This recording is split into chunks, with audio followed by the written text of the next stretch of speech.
tidal pools and rock pools are really good metaphors for emotions, really good metaphors for feelings, inclinations. When the tide goes out, there are millions of fish, crustaceans, shellfish, and other ocean-dependent organisms who belong to the ocean but are just waiting for the tide to come back in so they can be embraced by the sea once again. They're also a good metaphor for moments of feelings or moments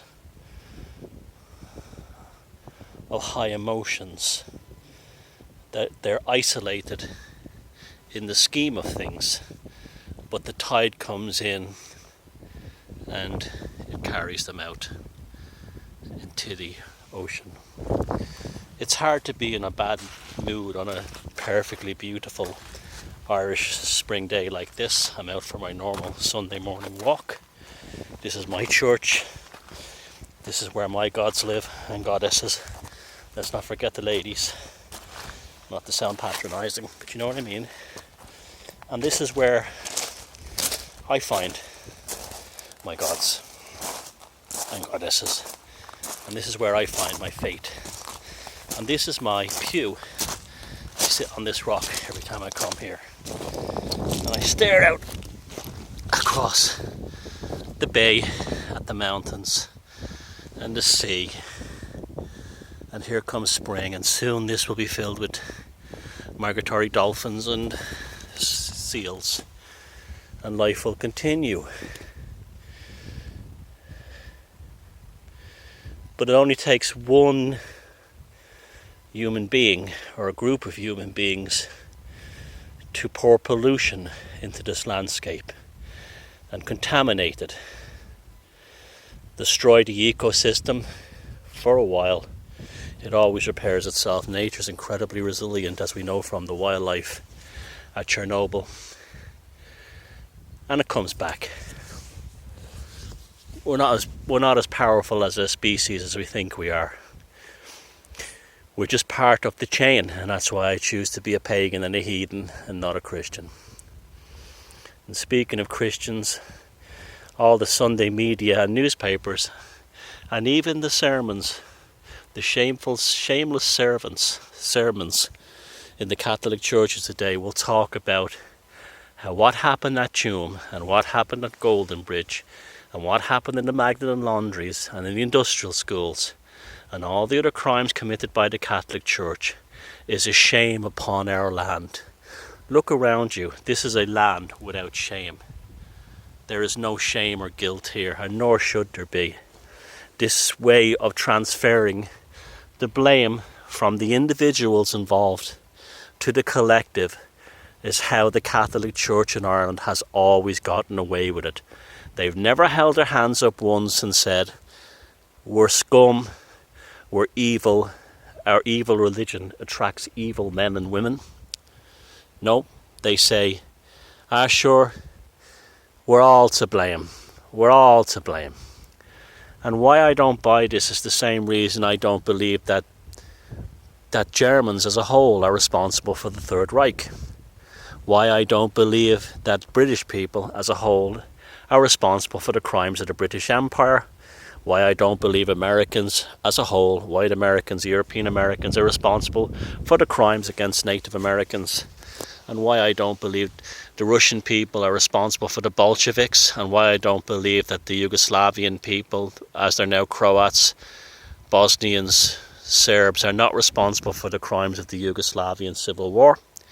It's only the individuals involved and their immediate leaders who protected them. Now you can say all about these things like governments covered it up later, but in the moment, the ones who did it are the ones who are responsible. It's very easy to invoke things like the Milgram experiment, where prisoners all became a kind of a hive mind Borg, and the power went to their heads. That doesn't happen to everyone. Not everyone is a Sonderkommando at Auschwitz or Belsen or Treblinka. Not every nun or priest took part in the horrors of Tuam and other places. Many walked away, I'm sure. They don't want to talk about it. It's only the ones who remain. And you can say, well, people are prisoners, but there's a point where you stop being a prisoner and you have to become an individual. You have to say, this is bullshit, this is wrong, I will not take part in this. Now, horrors are not instantaneous. Horrors are committed over a period of time. There's stages of horrors.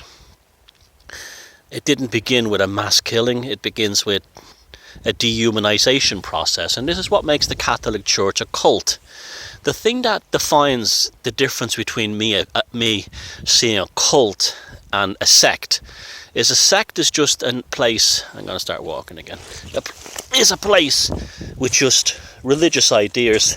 They may be orthodox or unorthodox, but ultimately they have their ideas and their beliefs, their dogmas. There's one of those giant rooks I told you about last time I was here.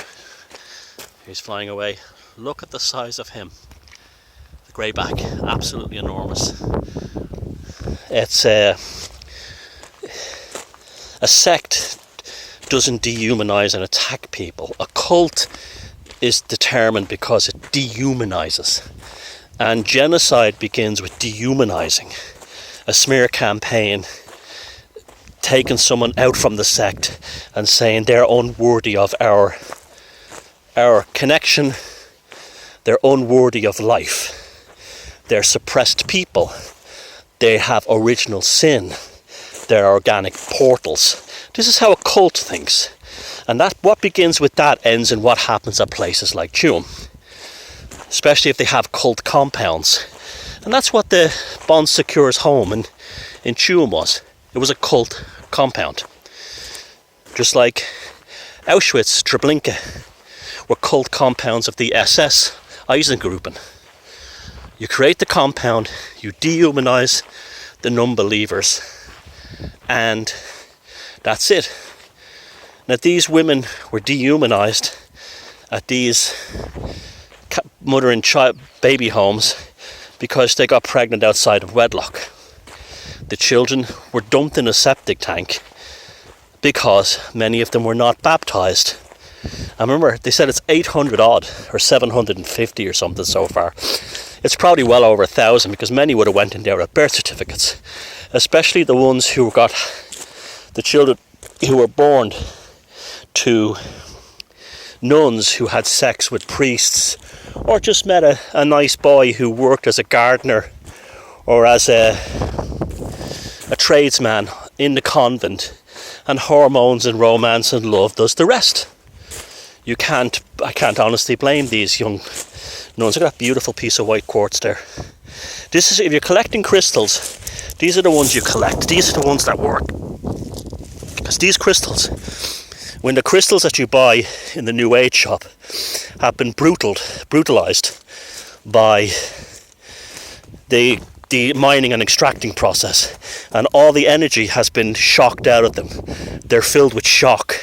Where crystals like this piece of snow quartz has been eroded by the sea slowly over time and is not filled with shock, and these are the ones you get, or ones that fell off the mountains, like this one, this beautiful one here I got recently, fell off the mountains. But the ones you get in the New Age shop, they're all polished and everything. They've actually been shocked, I suppose, like we're shocked by when we find about things like Tuam. And we have our emotion, and we return that emotion to the sea, where it becomes the collective experience, but it doesn't become the collective blame. Because ever since 2500 BC, whenever what event, was it Atlantis or whatever, caused the creation of the human ego, from that point on, the ego has come with a responsibility. Free will, like rights, comes with a responsibility, and that responsibility is to not commit harm against another. individual.